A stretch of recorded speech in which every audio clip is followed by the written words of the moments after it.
Hey everyone, welcome back. I'm Alice Toy with Century 21 in Niceville, and this is Bart Swan with Certainty Home Loans. And we're here today to bring you part 2 of our home buying process, which is contracts to welcome home. So in our last video, we talked about what it looks like when you're ready to purchase and what happens until you make an offer. And today we're going to talk about what happens after the offer's been accepted. So one of the first things that you're going to need to do is make an earnest money deposit or a good faith deposit. And what this does is just shows the sellers that you have good faith in going through with purchasing the home. And so you're going to need to deposit that money with a title company. And Bart's going to tell us a little bit more about why this is important on the lender side of things. Right. So earnest money deposit is, like you said, given to the title company that will eventually hold the closing for the purchase of the home, and we have to document that earnest money deposit is actually coming from the borrower, because we're going to give credit for that money. Let's say it's $1,000. We're going to give that $1,000 credit to the borrower at the time of closing. So we have to confirm that the money actually came from our buyer or borrower. So the borrower will write a personal check for $1,000, and then we'll get a copy of the bank statement or transactions from the bank account to show where that money actually cleared their account. That's how we know it came from them. That way we can give them credit for that at the time of closing.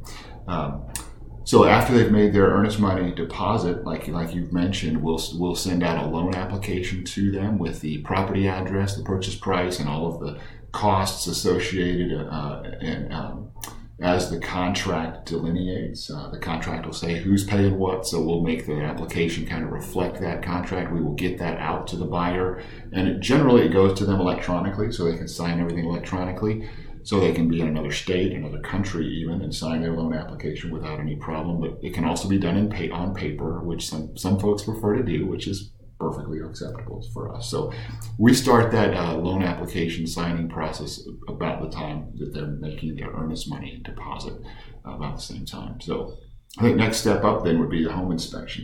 Right. So next, after the money has been deposited, we're going to need to schedule home inspections and pest inspections.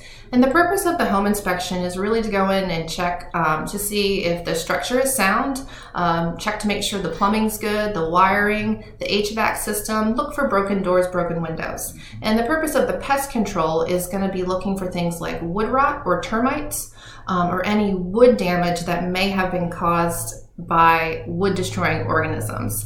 And so once those have been done, there may be some repairs that have been noted from the home inspector or the pest report. And so those repairs can be negotiated to be completed sometimes. And so can you talk about what's going to be happening with you while we're getting the inspection process done? Sure. Yeah. After that loan application is signed, and while you're doing the home inspection and the pest inspection, the wood destroying organism inspection, we'll be starting our loan processing, which is essentially doing all of our paperwork. And there's we don't need to make a boring video to describe what all goes on there, but it's a lot of paper pushing. But then also another critical point there is that we order the appraisal. Once the home inspection has been done, any repairs that are deemed necessary can be negotiated as to who's going to do those and when. And an important point is that if there are repairs that need to be done or can be done, it doesn't mean that the house won't close. That's true. Yeah, I mean, in fact, given my experience, I would say it's pretty rare that a house wouldn't close just because there's issues found. It might be a loose toilet, it might be a broken window, that kind of thing.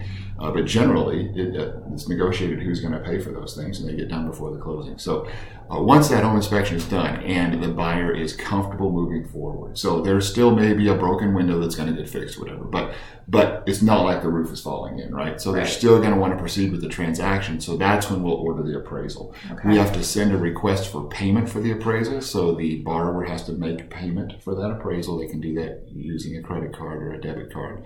And once that payment is received, then the appraisal is ordered. The appraisal is very important for us as a lender to make sure that that house is, in fact, worth what our borrower is paying for it, because our loan is set up based on that purchase price with the assumption that the value meets that. So that the appraisal is the thing that's going to document for us that, in fact, the house is worth what the buyer is paying for it. It's pretty rare that our appraisal reveals that the house isn't worth what's being contracted to pay for it. And I think that's because our real estate agents do a good job of making sure houses are priced and contracted at a fair price. But in the cases that happens, that kind of reopens the opportunity for renegotiation. If an appraisal comes in saying the house is worth less than what the contracted purchase price is. So that's an important reason for an appraisal for our purposes. Okay, great. So then after the appraisal, the next step is going to be looking for homeowners insurance. Your realtor and your lender can give you recommendations if you don't have a company that you know you already want to use. And you're going to talk more about why it's important to get that homeowners insurance. Yeah, so insurance really, it from our perspective, of course, as a lender, we're looking to make sure that our interest in the property is protected. When you buy a house, you're giving security in that house to us, meaning we can take the house from you if you don't make the payments.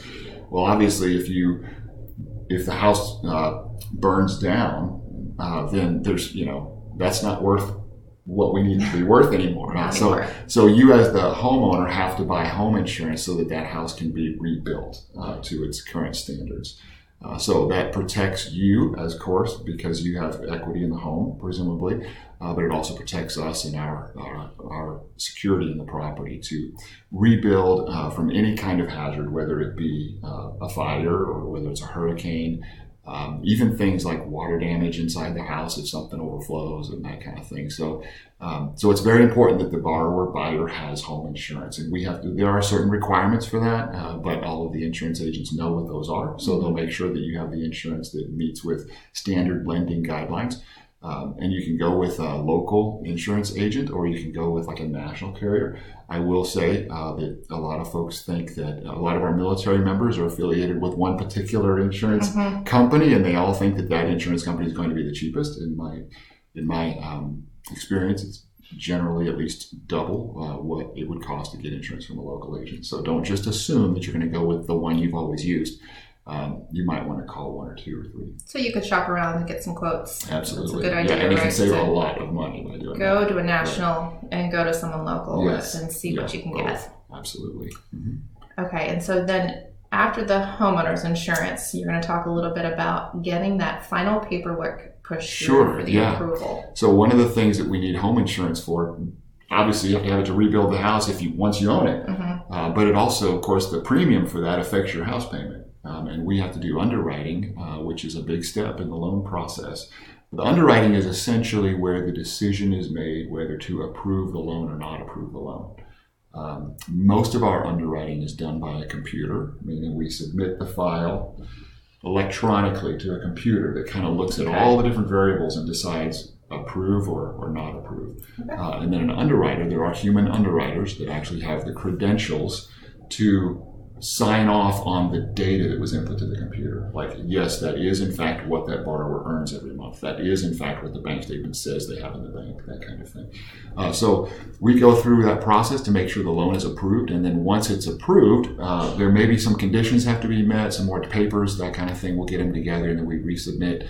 And then we have what's called a clear to close. And that's where everybody starts really relaxing and is excited to see what the next step is, which I guess you can talk about. Yeah, so we're getting close. So one of the next steps is going to be doing a final walk through the home with your agent. So you'll go to the home with your realtor, and you're just doing a final walkthrough to check on things. Make sure the light switches are working, make sure the faucets are working, the plumbing, toilets are flushing, and then checking also to see if the appliances that you're expecting to be in the house are still in the home, or that the house is cleaned out and is ready for you to move in.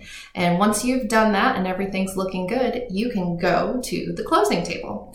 And so you're going to go to the closing table. You're going to be with your realtor, your lender, and the title company. And your realtor and your lender are going to be there for you in case any questions come up or you need any clarifications while you are signing lots and lots of paperwork. So you're going to be signing, initialing over and over again until you've gotten to the last part. And once you have the last signature done, then welcome home. The home is yours. So That is the process of getting from contract to welcome home. We hope you enjoyed the video today. Please like our pages for more videos like this, and we'll see you soon. That's right. And how can people reach you? 717-968-9595. And I'm at 850-678-4663. Good to talk to you. See y'all later next time.